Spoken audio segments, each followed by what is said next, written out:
Muy buenos días, compañeros del curso Ética para Pregrado. A continuación les voy a leer un ensayo publicado por María del Pilar de Luque, en el cual se explica claramente el problema de la corrupción en Colombia. Colombia ha padecido del flagelo de corrupción desde hace varias décadas y cada año que pasa esta va en aumento. Las personas esperan cada vez menos de sus representantes políticos o de sus instituciones políticas para proporcionarles servicios. Actualmente, un informe de la Asociación de Examinadores de Fraude Certificado ha colocado a la nación como el tercer país más corrupto en la región de América Latina. Las áreas en las que se evidencia principalmente el fenómeno son bancos, entidades financieras, gobiernos e industrias manufactureras. Las causas. Según César Ferrari, columnista del periódico El Espectador, las causas de la corrupción son la crisis de un sistema político, la falta de transparencia y la ausencia de instituciones sólidas. La crisis de un sistema político se debe a la falta de buena representación. Se evidencia en los niveles de corrupción cuando los funcionarios públicos tienden a utilizar sus cargos para su propio beneficio o para devolver favores a las personas que colaboraron en sus campañas políticas. También hay falta de transparencia en casi todas las decisiones políticas. Las personas que ocupan cargos públicos ignoran las necesidades de quienes los eligieron. Esta distancia genera una falta de control fiscalizador ciudadano sobre las acciones de sus representantes. Esto, como consecuencia, genera una ausencia de instituciones sólidas en la que aquellos que asumen cargos públicos generalmente solo buscan dinero, poder y prestigio. En relación a Ferrari, autor mencionado previamente, Fernando Cepeda Ulloa, quien escribe en el periódico nacional colombiano Semana, argumenta que la ineficiencia, el control sobre el gobierno, la discreción en acciones políticas y el monopolio del Estado son las principales causas de la crítica situación de corrupción en Colombia. Cepeda Ulloa dice, además, que la ineficiencia en el gobierno es la causa más importante, ya que el intento de solucionar mediante sobornos genera precedente para los funcionarios públicos, quienes parecen mostrar interés en acelerar el proceso solo a través de compensaciones externas. Otra posible causa es la deficiencia en los mecanismos y la baja calidad de control en lo administrativo y penal. Cepeda Ulloa argumenta que esto puede deberse al hecho de que los funcionarios no se molestan en esclarecer los hechos y tampoco hay colaboración civil. Las estadísticas nacionales han demostrado de que 122.967 políticos enjuiciados, solo el 82% llega a un cese de procedimiento y solo el 12% obtiene una resolución acusatoria.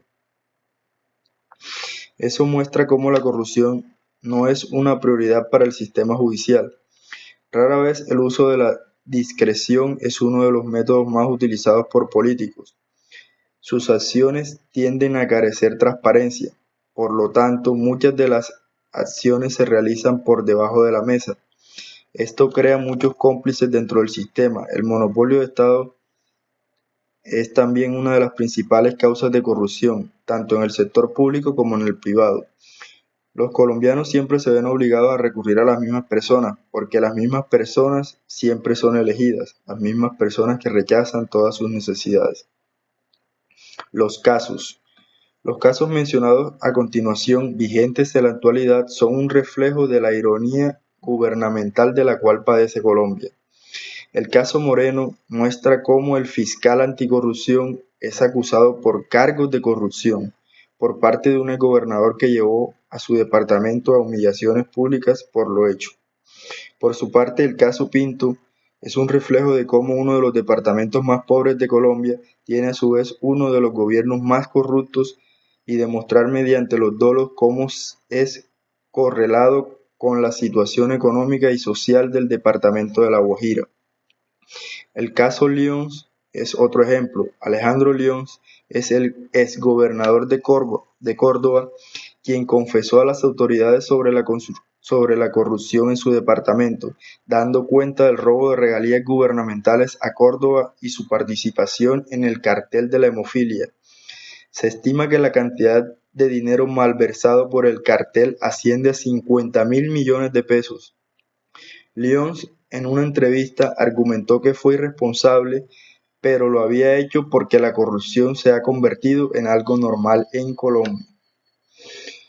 Lyons fue acusado por crímenes de malversación por apropiación, celebración de contratos sin cumplir con los requisitos legales.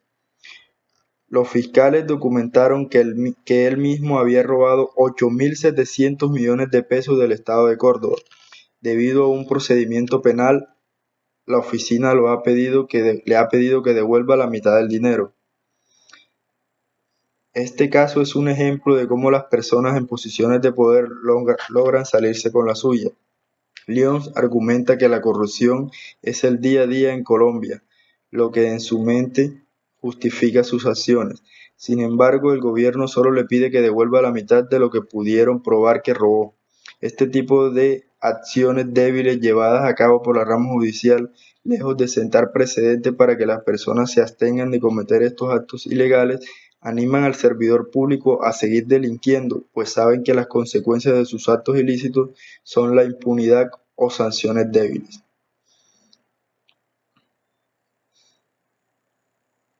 Las consecuencias.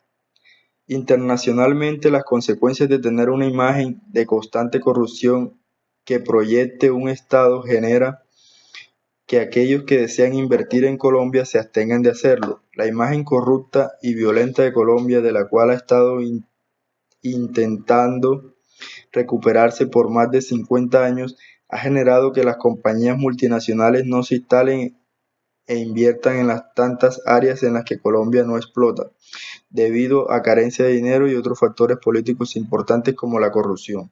No obstante, en febrero de 2016 se aprobó la ley antisoborno transnacional, con el fin de generar confianza nuevamente en aquellos foráneos que decidan invertir.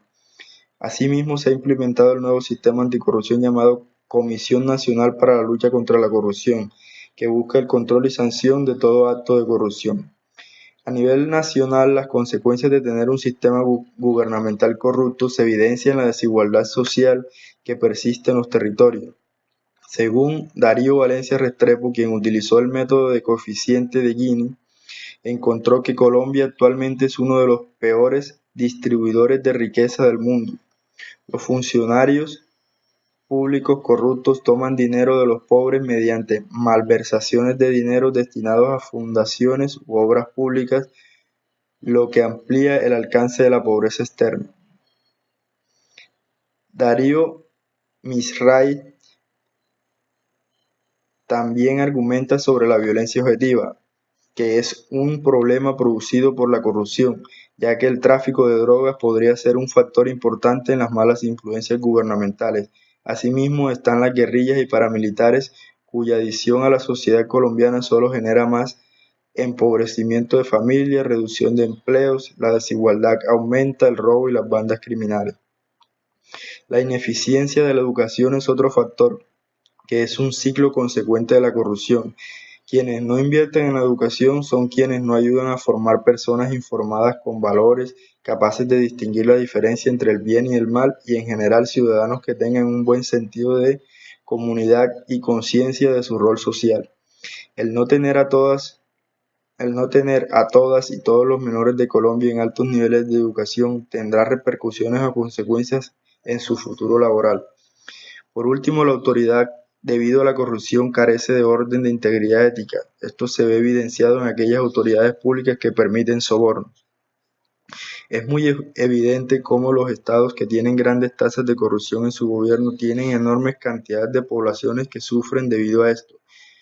Coincidentemente, los departamentos colombianos con líderes públicos corruptos son los mismos en los que se evidencia mucho más la pobreza y la necesidad de las personas.